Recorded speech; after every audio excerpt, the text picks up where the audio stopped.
Nestled within the magnificent Cascade Range of Washington State, Mount St. Helens was a symbol of nature's grandeur, a place of picturesque beauty beckoning all who sought adventure. For tourists and outdoor enthusiasts, Mount St. Helens was an iconic natural wonder, a place that inspired awe and beauty. Little did they know, however, that this beauty was on the brink of a remarkable transformation, one that would reshape the landscape, test the resilience of life, and inscribe a new chapter in geological history. This is the story of the Mount St. Helens eruption. After a century of dormancy, on May 18, 1980, the mountain roared to life with smoke, ash, and a week of preceding earthquakes. It erupted, spewing lava and unleashing a thunderous explosion audible up to 45 miles away. The deadliest volcanic event in American history.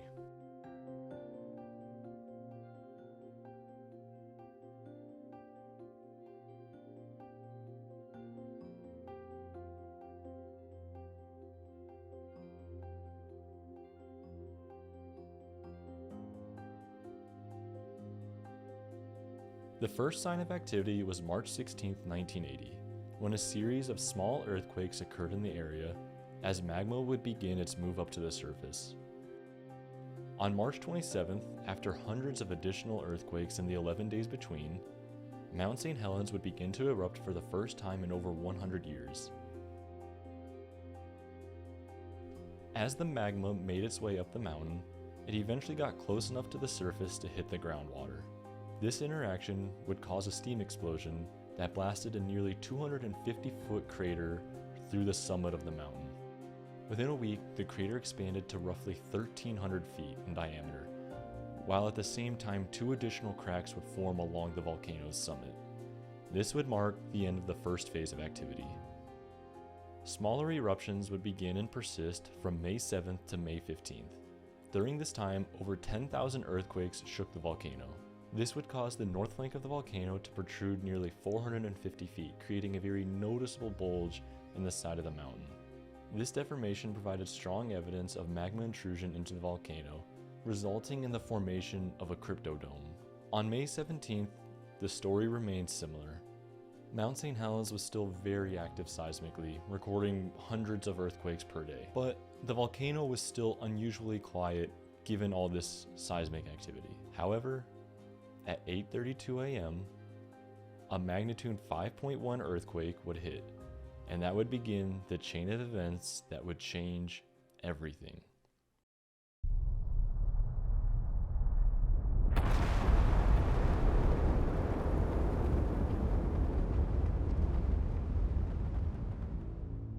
This is a special report of the King Broadcasting Network live from KGW News 8 in Portland, Oregon.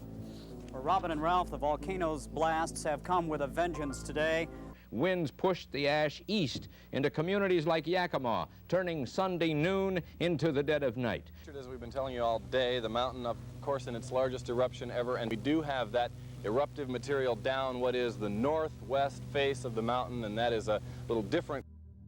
First, as the earthquake hit, the cryptodome that had formed on the northern flank of the volcano would slide away as a massive landslide. In fact, this is officially the largest debris avalanche in Earth's recorded history. The majority of this landslide would sweep away as far as 23 kilometers away from the mountain, as well as up and around the ridges to the north. The total avalanche volume is about 2.5 million kilometers moved, or the equivalent to filling 1 million Olympic-sized swimming pools with rock and dirt and ash. The landslide removed a portion of the cryptodome that had formed inside the volcano and triggered powerful eruptions that blasted laterally through the volcano and removed another nearly 300 meters of the cone. This blast of hot material would end up overtaking the debris avalanche that had formed and accelerate to at least 300 miles per hour. Within minutes, an eruption cloud that would be made of the mountain itself, pieces both large and small, would rise from what used to be the summit crater. Within less than 15 minutes, this cloud reached a height of more than 80,000 feet into the air. With the cryptodome removed, a wave of depressurization would sweep down the volcano into the magma chamber and allow all the stored magma to expand upwards towards the vent that had just opened. Within an hour, this would initiate a Plinian eruption that sent a massive tephra plume well into the atmosphere and would continue on for about 9 hours in total. Scientists estimate that the eruption reached its peak around 3 to 5 p.m., nearly 7 to 9 hours after the eruption had initially started. The effects of this eruption would not only be felt in the immediate area, but would spread across the whole world. The town of Spokane, Washington, about 250 miles from the volcano, would fall under complete darkness due to the ash. The Great Plains of the central United States, more than 930 miles away, had visible ash falling down. Over the next 3 days, the ash cloud spread across the rest of the United States and would circle the entire Earth in 15 days. As damaging as the eruption would have been normally, what really escalated the whole situation and made it the deadliest volcanic event in American history was the fact that when Mount St. Helens blew up, it blasted out laterally, meaning it completely blew away a massive chunk of the mountain and blew out towards the north rather than straight up. Had the volcano erupted normally, which would have been just straight up the top, everything would have been fine. Initial projections from the government had that as being the case, that it would have blasted straight up and it wouldn't have caused a whole lot of damage.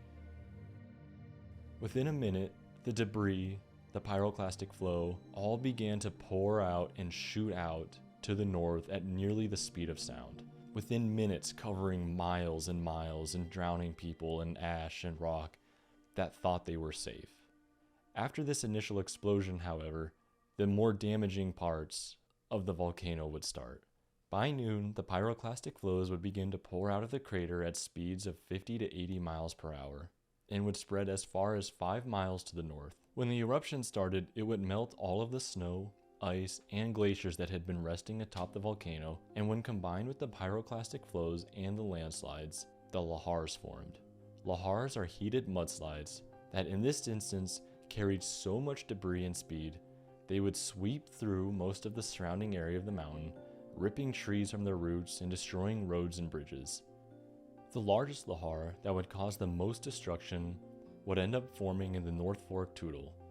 As it would travel down the North Fork Toutle River, it grew in size, eroding the riverbanks and continuing to gain momentum. This lahar would eventually flow into the Cowlitz River and continue its way downstream, growing in size until it finally reached its peak about midnight after the eruption, 50 miles away from the base of the volcano. All in, the death toll that is commonly cited is 57. The direct cost of this disaster was estimated at $1.1 billion in 1980, or the equivalent of $3.1 billion in 2021, and it still has its dangers today, as Mount St. Helens is still very much an active volcano. Even post-eruption, there were 21 more periods of eruptive activity between May of 1980 and early 1990. Most recently, however, a continuous eruption would occur between 2004 to 2008.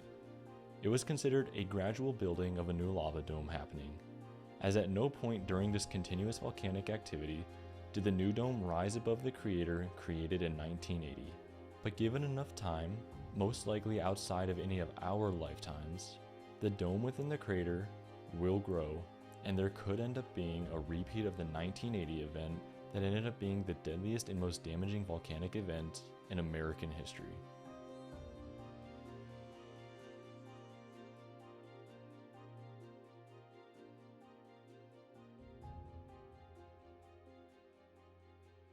Thank you so much for watching. This was my first video, so if you like what you saw, my goal is that this will be a channel where I cover natural disasters. So I've got a couple more in the works and hopefully uploading once a week.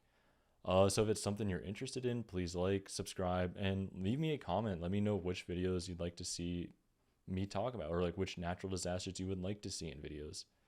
So thanks, bye.